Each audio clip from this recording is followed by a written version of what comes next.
Hi everyone, so I posted my channel for my exercise. I did a lot of exercising over the last 2 years. So basically, if I don't walk 20 minutes a day, then I'm doing swimming in the summer. If I'm not swimming, I'm doing dancing. And initially when I got that very bad news about my kidneys and about my high blood pressure, I was like, oh my God, are you taking me? Is it time? But my doctor told me you should be okay as long as you start taking your medication right away, change your diet and avoid stress, and also try to exercise. So I started exercising first 10 minutes a day, then I worked it up to 15, then 20. And I kept in touch with my cousin in England, Sharon. So her and I used to exchange ideas about fitness, about exercise, different books to read. And then as I started getting fitter and stronger, she got busy with things, I got busy with things. But I also did some strength training. I don't go to the gym often, but I did do some strength training with lifting weights. The main ones that I focused on was my walking, my dance, and my singing. Singing is a big part of it. And yeah, just trying to keep the stress out. It's stressful when you're unemployed, but at least I wasn't working in the call center. So in a way, even though I didn't have a job, I didn't have abuse every day. And that helped a lot. So it takes a long time because I was eating mainly starchy foods. When you're on a low income, you can't really afford to buy a lot of proteins, and vegetables go off. So if you're buying vegetables, if you're buying the frozen ones, they're not as nutritious as the regular ones, the fresh ones. So I was eating a lot of potatoes, rice, pasta, things to fill me up. Plus the stress of that job I had in the call center, it made me put on a lot of weight. And so yeah, I have dropped a little bit, but I'm still not where I need to be. I need to get all the way down to like between 55 and 65 kgs. So I've still got a long way to go. But I have made changes to my lifestyle, and it's not easy when your body is not functioning properly anyway, if you're battling with high blood pressure and kidney disease. So I just do whatever I can, and I try to monitor what I'm eating. I stopped recording the exercise live because when I was recording it live, it was getting muted. They were saying it's copyright because of the music, so I thought, what's the point? So whatever I've got there is whatever I've left. I mainly did it for my friends, and I uploaded it onto YouTube so that there's a record. In North America, everything is evidence-based. If they have no evidence, they don't believe anything.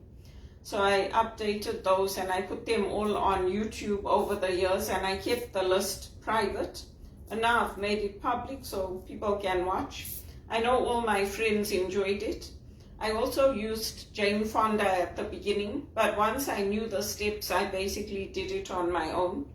And yeah, so if you want, you can watch those videos. It's just me dancing at home, and it was a way to keep fit, to keep active, to keep healthy.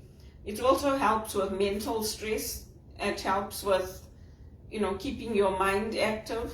And so that's what I did. And then the swimming, I haven't done too much because it's been so hot.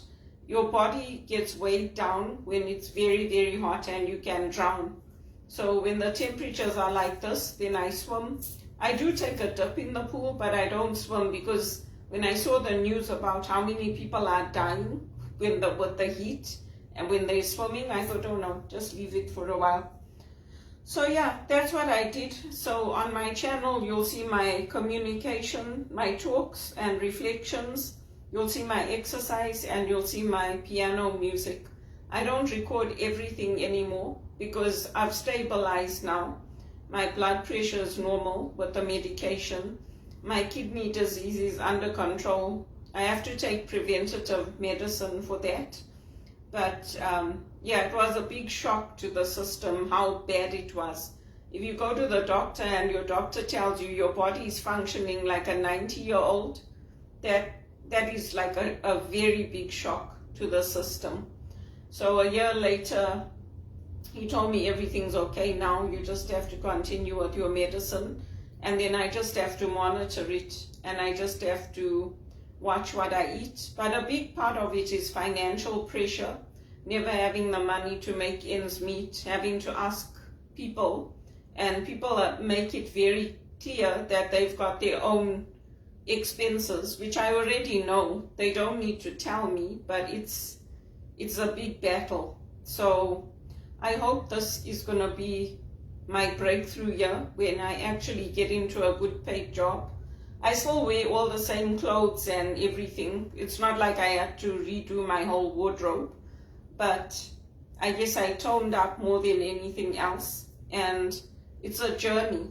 I'm just going to have to continue with the weight loss, and I always drank a lot of water. I never drank any alcohol. Maybe once a year I would have a glass of wine.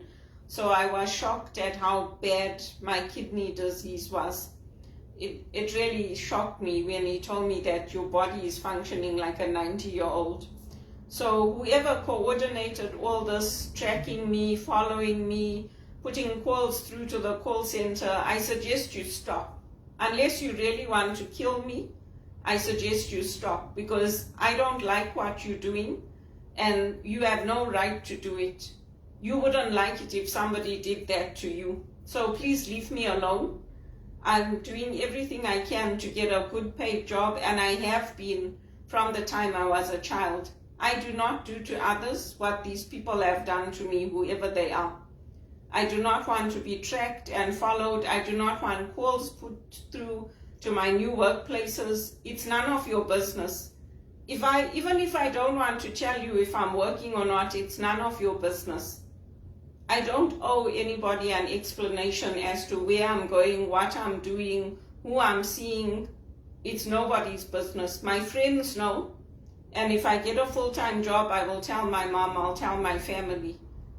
Because this situation that I'm in is the same situation I was in 2017 when I had to sell my place, and my mother told me, you better go and look for council housing.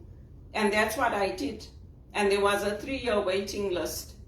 So I do not want to go into council housing. I'm doing everything I can to get a good paid job for myself.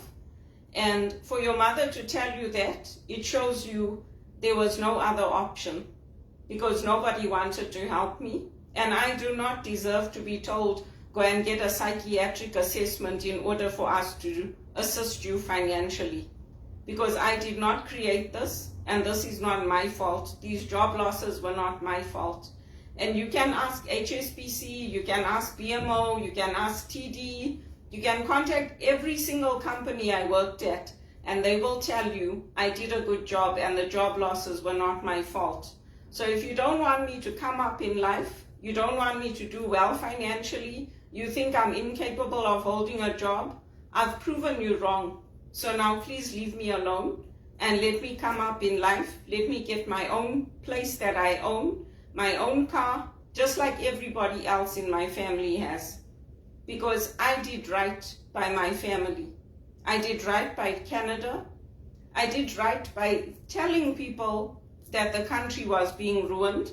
And now, because of people like me pushing, there's finally job creation, there's finally job growth. That doesn't mean everything's perfect, but I hope that through that I will also get a good paid job.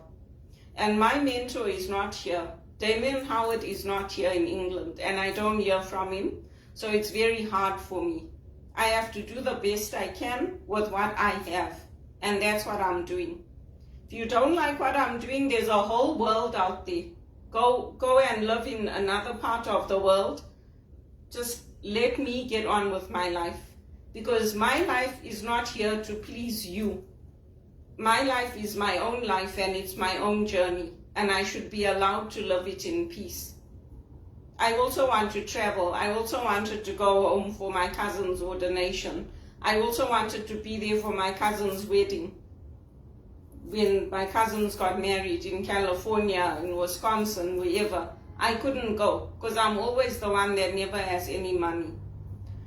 So I hope this is going to be the start of good things for me, and I deserve it. I can hold my head up high and say I deserve it.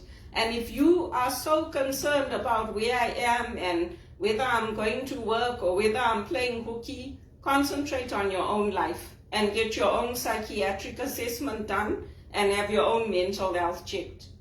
Because really and truly, it's not acceptable and it's not up to you. My doctor has already cleared me. Every doctor in this country will stand by my decision because of who I am. And there are many people in this world who like me and love me. And if you don't, that's not my problem. Move on with your life. And even if you want to tell me we're not family anymore, that's fine. Go and find yourself a new family. I am tired of being put down, having my name dragged through the mud when I've done a perfectly good job for the banks, for law firms, for construction firms, for Teleperformance. I'm tired of it. And I do not want my body to go back to functioning like a 90-year-old. I worked very, very hard on my own to get it back to where it's supposed to be. I deserve to be happy.